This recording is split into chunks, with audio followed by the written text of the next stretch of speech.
the surplus 150 and the reserve is 281, that's 431. That is part of our members' equity. Now, let's proceed. 431. Apo. Okay. Yung total ng dalawa po. 600 minus 431. What's 600 minus 431? Mr. Chair, Honorable Ligarda, punta na po ako sa 600. Explain ko na po siya. 100 Apo. already. No, but 281 and 150, total 431 is part of the 600, right? Yes. It's Ma'am, different? Different figure po to. I don't Okay. understand. Sige po, ma'am. Explain teka. ko po ng klaro. Ibig nyo sabihin, iba pa yung, meron kayong 600 billion, meron pa kayong 281 billion na reserve, at meron pa kayong 150 billion na surplus? Kala ko po, itong 281 at 150, total 431, ay parte ng 600. Explain Iba ko pa po, ma'am. Explain ko siya ng konti. Go ahead. Sige, Sige, pa-explain kasi nalilito na kami. Iba Yung sinasabi na, iba yung nababasa namin, iba yung sinabi mo sa plenary, iba rin po yung sinasagot nyo rito. Opo. Sige po. Para sa kaalaman po ng mga kababayan nating nakikinig at nangangamba sa kanilang benepisyo mula sa PhilHealth, paliwanag mo po ano yung 600 billion, kung parte ba itong 431 o 489. Okay Paki-simplify lang po. Yes po. Wag niyo pong lituin ang ating mga kababayan. Yes po. Ang pinag-usapan po natin dito actually kung sa accounting po, balance sheet to. Balance sheet, we have the assets equals liabilities plus equity. So this equity, ang pinag-usapan natin na surplus and reserve is part ng members' equity.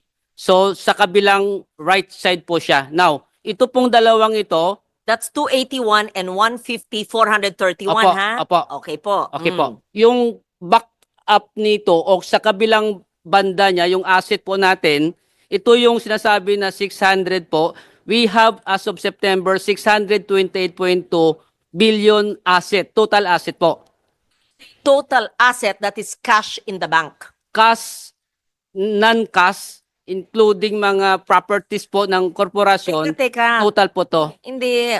Yung 600 na yan, bigay nyo yung breakdown. So, Yes po. ibig sabihin, Yan mo ko ng ano, balance sheet. 281 and 150, Balance sheet. 431 billion, iba pa sa 600. So, meron kayong 600 plus 431. Ha? Okay. So, Saan nyo so, mali kukunin? pala ang balita. Hindi lang pala 600 ang meron kayo. 1 trillion. Ma'am, 1 trillion. Sabihin nyo. Explain ko ma'am ha. Sige, paki-explain mo na. Explain ko po ma'am. Mr. Chair, explain ko lang siya ng konti.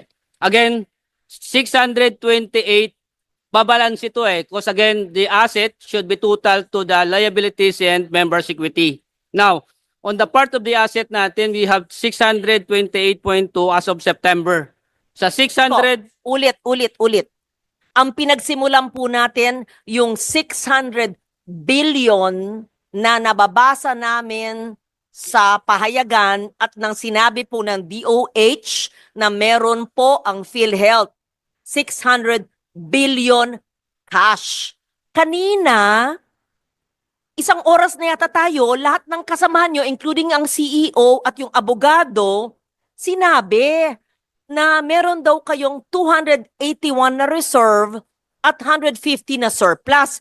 Sabi nyo, CEO and attorney, parte ito ng 600B. Sinasabi po ngayon ni Mr.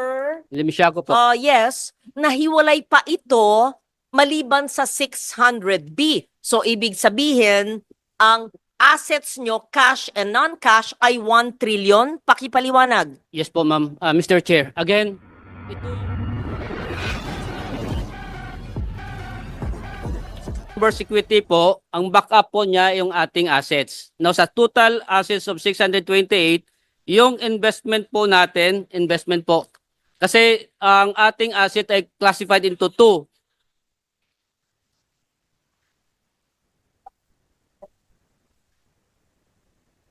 Quiet mo na or pakinggan muna natin kung gusto lumabas na lang muna yung magsasalita dyan. Maraming salamat po. Again, ang ating asset po ay dalawa po to. We have current and non-current assets. Now, on the part of our investment portfolio po, Ilagay sa screen. Sabihin nyo, ba't sana i-flash on the screen? mayroon pa tayong papapakita natin doon. Papakita natin. Oo. Papakita natin doon. Sige. Sige, pakibasa ko. Oo.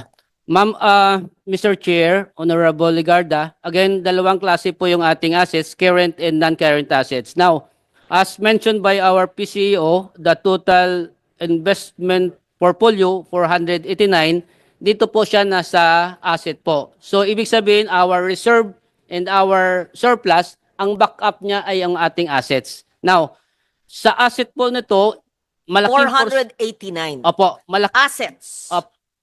And these are current assets. investment portfolio po yung Kaya nga, 489 po. 489. Opo. Investment portfolio. So, Ibig sabihin, ito po ay cash na ini-invest po ninyo para ini-invest po nyo sa bangko, sa financial institution na meron pong interest. Tama ba ho? Opo. Okay? So, i-breakdown meron po kayong- natin, ma'am. Ano po? I-breakdown po natin. One question lang. Anong Sige. kinukonsider mo ba ang PhilHealth as negosyo o medical insurer? Health insurance po tayo. Health. Opo, very clear po sa amin na health Paintindi insurance. sa mga kababayan natin. At pangalawang tanong, saan nyo kukunin ang inyong working budget for next year na 200, how much is that? 280? 281. Saan nyo kukunin dito sa sinasabi ninyo? Opo, the source of our 284 corporate operating budget sa year 2025, estimated direct contribution of 203 billion, investment income of... Direct contribution, ito yung amin. Amin to. Atin po, atin. Atin yun. Opo. Kaltas sweldo natin. Opo. So, yung sweldo natin, ito yung sa working budget ninyo next year. Opo. Kasama po Nakolekta siya na dyan. to, hindi pa? That is estimated po. na Estimated makokolekta pa. po Kukolektahin natin pa. Sa Okay. 2025 po. Out of 283, magkano? 284 po. Oh, 280. 203 ay estimated. Yung direct- 81, saan nyo kukunin? Ang, again, yung other portion, my investment income estimated at 20 billion, Mr. Chair. And the difference of 48 ay kukunin natin siya doon sa surplus. Sa surplus na siya. 48 billion yan. Sandali So, po. may pagkukunan kayo. Opo, may Okay. Can you pagkukunan assure po. the public na makukuha to? Yes po, Mr. Chair, Honorable Yung, Ricardo. yung 30th anniversary, saan kukunin? Ah, Hindi nyo pa sinasagot. 30th anniversary Yung po, gastos nila sa 30th anniversary. kasama po siya dapat sa COB 2025. But, Saan nga kukunin doon sa pondo na yon? Anniversary. The board approved the 323 for the stamp. Saan nga kukunin doon? 323,000. Doon kukunin sa inyong working budget itong Okay. gastos sa anniversary. Doon kukunin. Mr. Chair, as discussed kagabi sa House, the 323,000 galing sa 2024 extended validity. Yun muna yung in-approve po ng management and ng board. Magkano yung expected, bigyan ko kayo ng chance na explain. Magkano yung expected or projected niyo ng gastos sa anniversary ninyo? Oo. Magkano? Mr. Chair, the initial proposal ay 138 billion proposal. Initial. Para saan po yun, Mr. Chair? Anniversary nga, ma'am. Anniversary po. Anong anniversary? Oo. 130 million pang anibersaryo? Saan nyo kukunin ito? Anong gagawin nyo? Una, saan kukunin at anong gagawin nyo sa 130 million pang anibersaryo nyo? Mr. Chair, Anibersaryo pang bigay ng additional package. Hindi anniversary celebration, ma'am. Ang tanong ko lang kung saan nyo kukunin ito. Sa part ba ng working budget ninyo kukunin yung 138? Mr. Chair, ito po ay again proposal pa lang Proposal. siya. Kaya nga, Pag kung matutuloy na-approve siya ito, ng saan board, kukunin? Ay kukunin siya sa corporate operating budget So, sa part pa rin admin, ng working team budget OA. ninyo. Yes po. Ilang pasyente ang matutulungan yan? Yan, ang pinapakompute ko sa inyo. Baka naman pag, let's give them the benefit of a doubt, Mr. Chair, anniversary budget, 30 years na sila, 137 million, 138 Opo. million. Sabihin mo nga, sir. Siguro naman, hindi naman yung Christmas party or celebration. Siguro naman, hindi biyahe. Siguro naman, hindi pagkain ng mga officers. Siguro, ito ay pagpalaganap ng mga package. Di ba po? Ano ba yung 138 million? Ma'am, Eh, Mr. Chair. Oh, ano ba? Mr. Chair, sorry. Pakisagot lang, no? Yes.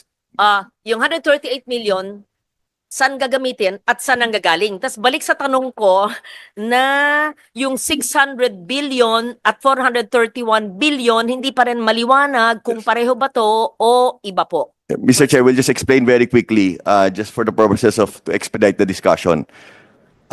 What was approved by the board and what was decided in PhilHealth already is the budget for the 30th anniversary was brought down to a few 100,000 pesos only. So maybe we can just, to clarify everything, there's nothing, there's no hundreds of millions, there's no millions. So just so that we can continue with the discussion, please. Yun ang tinanong ko kanina at sabi mo, you will explain it later. Yes. So nauna nyo pong sinagot yung mga tanong ni Senator Ligarda kaysa sa mga tanong ko na hindi pa rin nasasagot until now. Pakisagot muna. So just to answer nga very quickly, Mr. Chair, we are only planning to spend a few 100,000 pesos for 30th anniversary. Yan lang po, wala pong mga excessive spending So, ibig po. sabihin, Just to simplify the discussion. Projected pa lang ito. Actually, may mga proposals, Proposal. but Sandali, with this, sandali. Hindi pa natutuloy. So good. Hindi Thank pa- you hindi for pa na- asking hindi that. pa natutuloy. You're spending a few hundreds of thousands, but we see on the board, it is not consistent with what the CEO is saying. It's 137.7 million. What is this? An invention? A proposal of some brilliant person? Buti na lang, merong nagkontra at may board. Ano ba ito? Gala night. Gala night.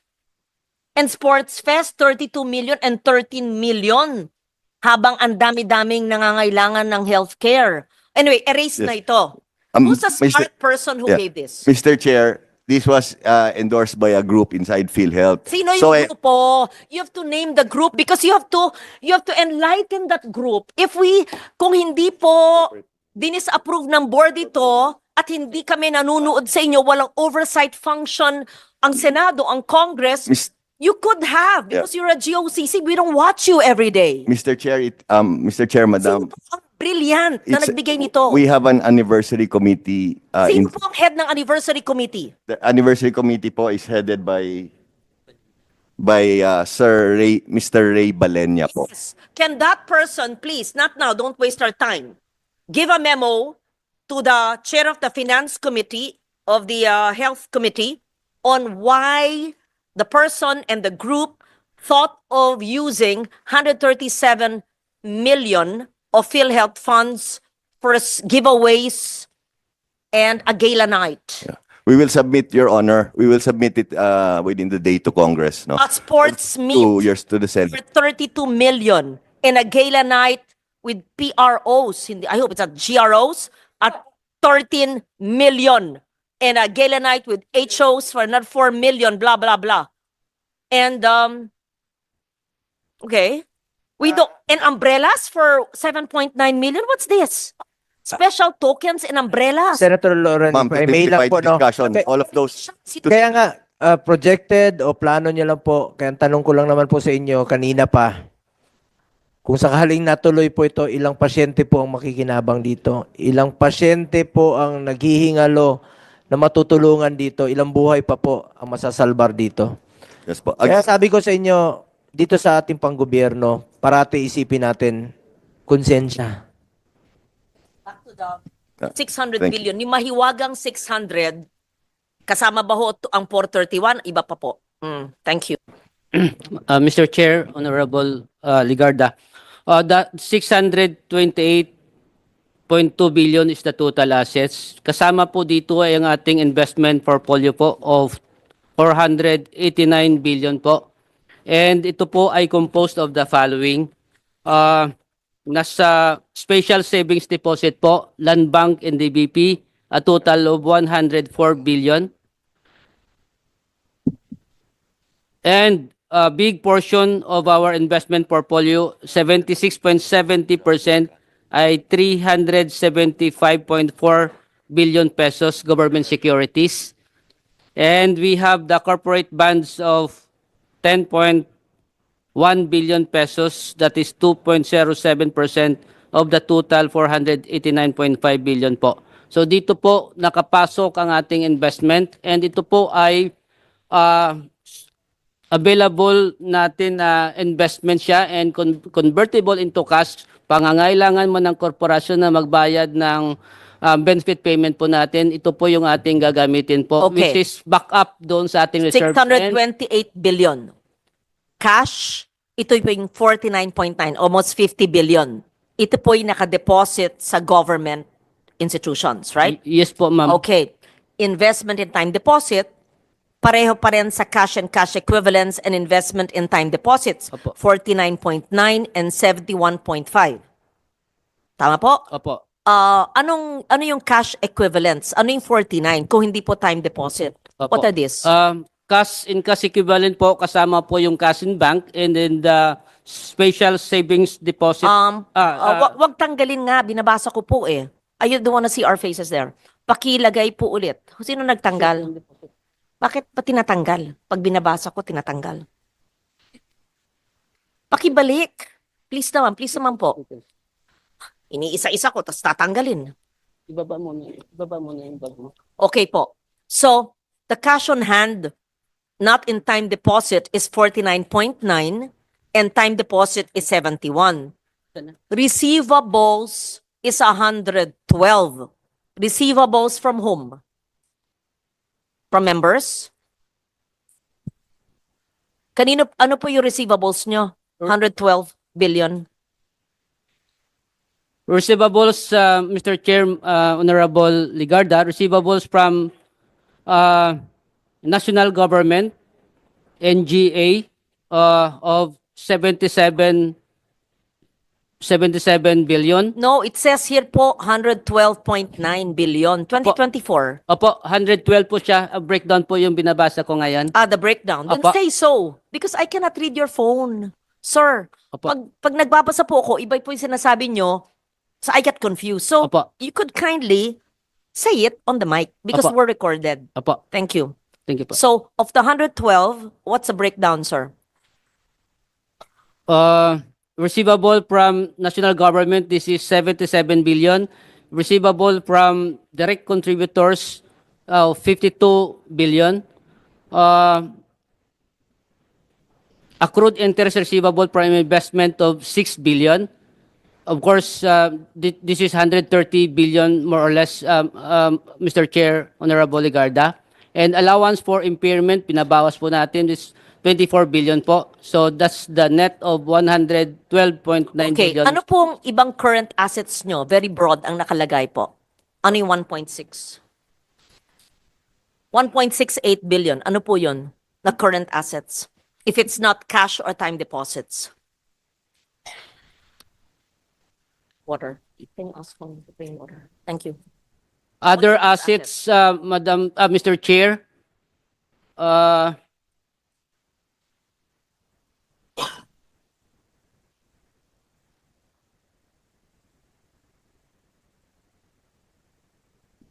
part of these other assets are the following, or composed of the following. We have the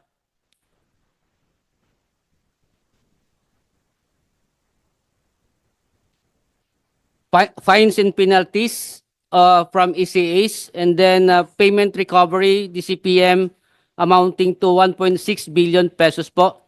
Payment recovery, ibig sabihin from the DCPM that we advances to the hospital na recover na po natin.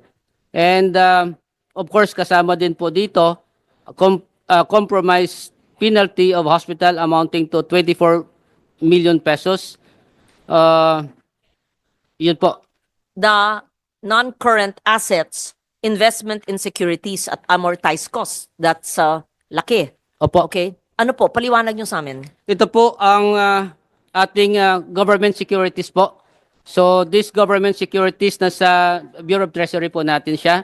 Treasury bill of 28 billion and 232.2 billion for Treasury bond, Mr. Chair. Okay. How about of course, as property equipment, we understand that. The investment property, what is that? What is the 855 million investment property?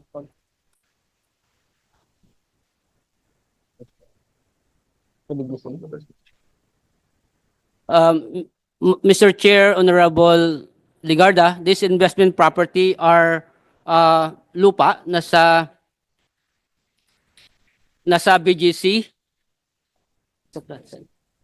At Madam Chair, ang isa pang lupa ay nasa Quezon City. Why did you purchase the property? What is it going to be used for? Does it have income? Or is it a vacant lot? The property, Madam Chair, sa Quezon City ay para sa head office ng korporasyon. You're using it as a head office. Yes, we will be using for... You're building on the vacant lot. Yes po, magbibuild pa lang po si PhilHealth. Inaasikaso po You yung... are only renting your offices now. Yes po. And you are building in Quezon City. Yes po. How about the BGC property? The BGC property naman po, Mr. Chair, Honorable Ligarda, this is in payment to the premium contribution ng PhilHealth. So instead of utang nila, babayar ng cash, property ang binigay kay PhilHealth. Sino po ang nagbayad sa inyo ng property instead of premium? Mr. Chair, ito po ay from SSS. Mr. Chair, Madam Honorable Ligarda po. Instead of SSS paying you in cash, they paid you with the property? Yes po. What year Mr. was Chair. that? And what This was is the transfer of Medicare SSS to PhilHealth after the enactment of Republic Act 7875 po. So, it increased in value? Yes po. Because that was long ago. Yes po. Okay. How about property and equipment? Property and equipment, Kasi investment property, that was real estate. It says here, property and equipment, 1 billion. Anong klaseng property na hindi po investment property ang nakalagay po sa susunod? Gusto ko lang maintindihan. Kasi pera to ng taong bayan eh. Mr. Chair, Honorable Ligarda, this is composed of land and land improvements, of course, the building and structure and leased improvements, and of course, we have the furniture, fixtures, equipment, and books kasama dito, Okay. and our motor vehicle pati Okay, po. proceed. What do you mean by right of use assets? Right of use assets, Mr. Chair, Honorable Ligarda, ito po yung sa rental po ng corporation. Mga opisina po natin that we are renting that is being capitalized right now and then form part of the non-current assets How po. about intangible assets? Intangible assets, Mr. Chair, Honorable Ligarda, these are mga softwares that the corporation bought or developed ginagamit po sa ating operation po. Okay. Earlier this year, there was a proposal, an attempt to utilize 89.9 billion, was it? Because they said there was unutilized funds. May we know, we have now 628 billion in your assets and non-current assets. Saan po manggagaling tong 89? But I think there's a case in the Supreme Court, right? Hindi na natuloy. Saan po manggagaling ito dapat? Mr. Chair, Honorable Ligarda. I'm not in favor of course, I'm not in favor of this transfer, but I read it. There was a Senate hearing about it. Among all of this, saan po manggagaling yung 89.9 billion termed as unutilized funds?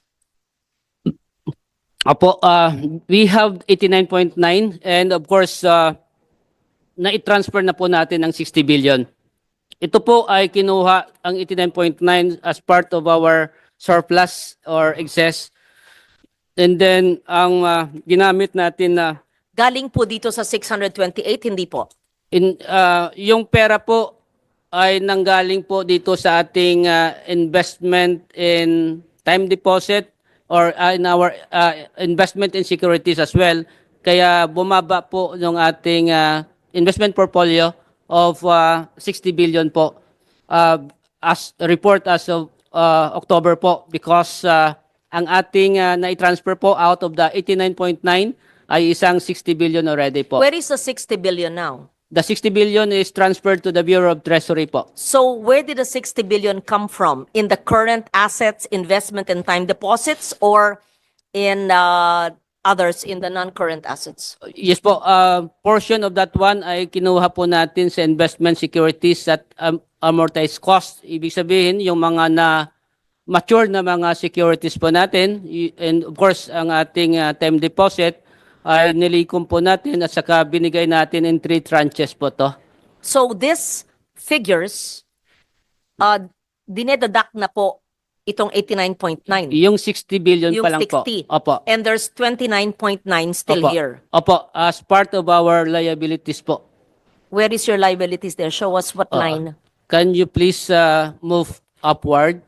Salamat po. Meron pa pala dyan. Opo. Okay. So, ibig sabihin, you are mandated to transfer the 29.9 billion even with the Supreme Court case? No po, we stop Mr. Chair, Honorable Ligarda, the transfer, that's the reason why it's part ng liability pa lang po because we have the What will TRO. happen to the 60 billion in the Bureau of Treasury?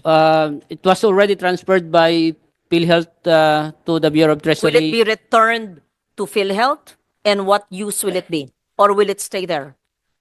May I know? Mr. CEO? Chair, just a brief history, Madam Chair. So the case was filed with the Supreme Court. Now, we'd already transferred 60 billion, and for the remaining 29.9 billion, that was supposed to be transferred middle of November of this year. However, November 2 or November 3, the Supreme Court came up with Yes, the TRO. yes. So now withhold po yung Yes. yung last 29.9. Yung 29.9, gagamitin nyo pa to sa PhilHealth na? Yes po. Yes po. So part na ito ng inyong working And the budget. 60 billion? Yes po. Wala. Yung 60 billion, Okay, wala now going, na. yes, going back to the question of Senator Legarda, the 60 billion was already transferred to the Bureau of Treasury.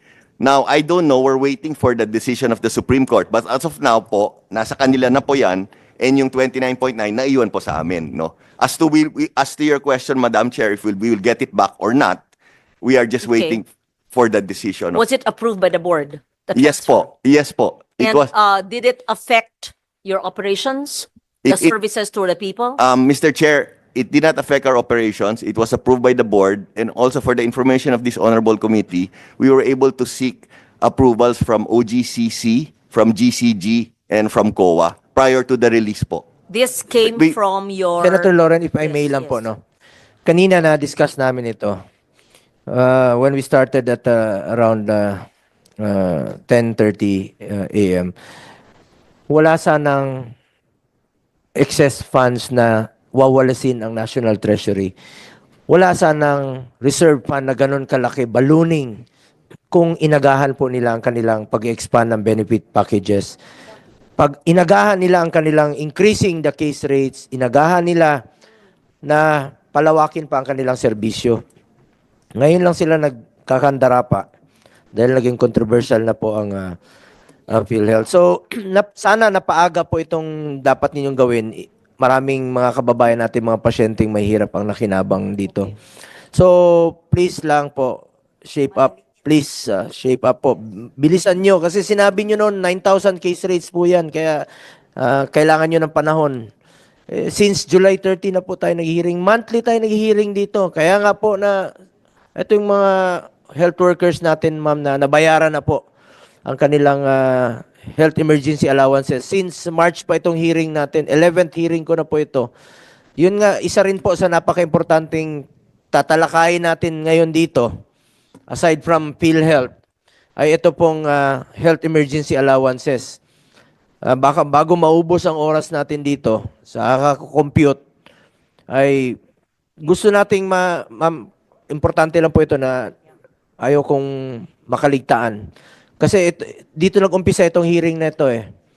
Dito sa health emergency allowances natin. Una-una, issue about health emergency allowances na services rendered na pinagpawisan, pinagpaguran po ito ng mga health workers natin.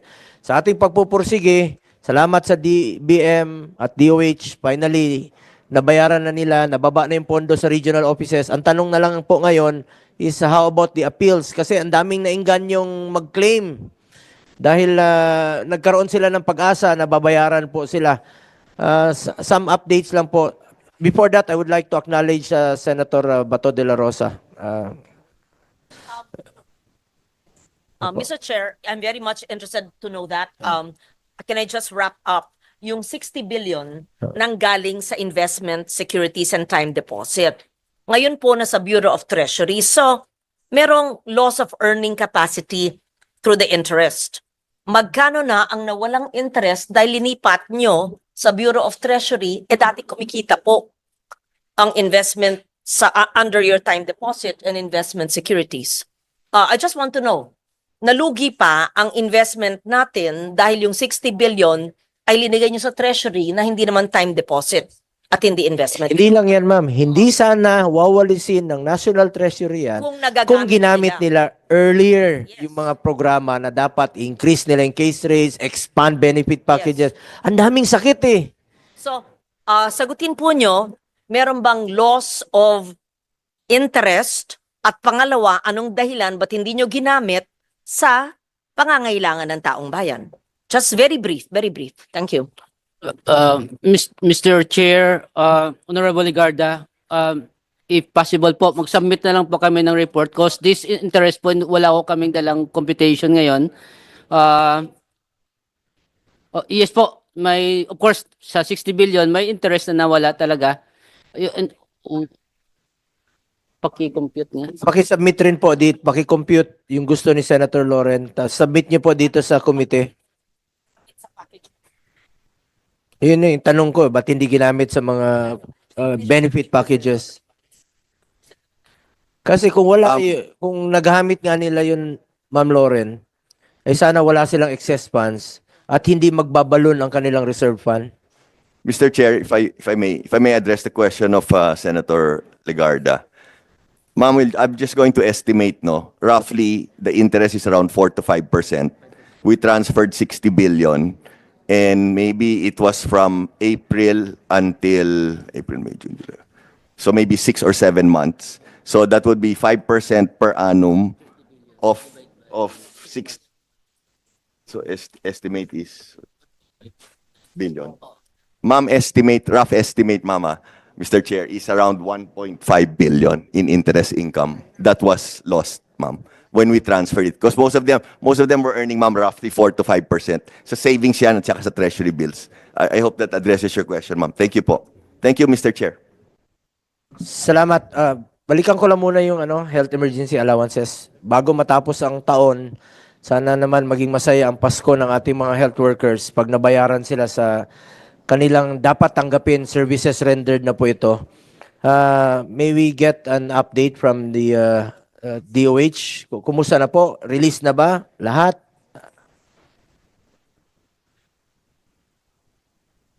Ikaw, Yusek Bravo, ikaw sasagot o si? Mr. Chair, Honorable Senators, good afternoon.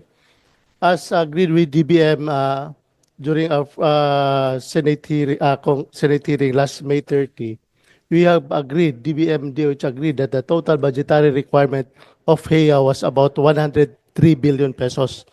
At that time, out of the 103, we were short of 27 billion.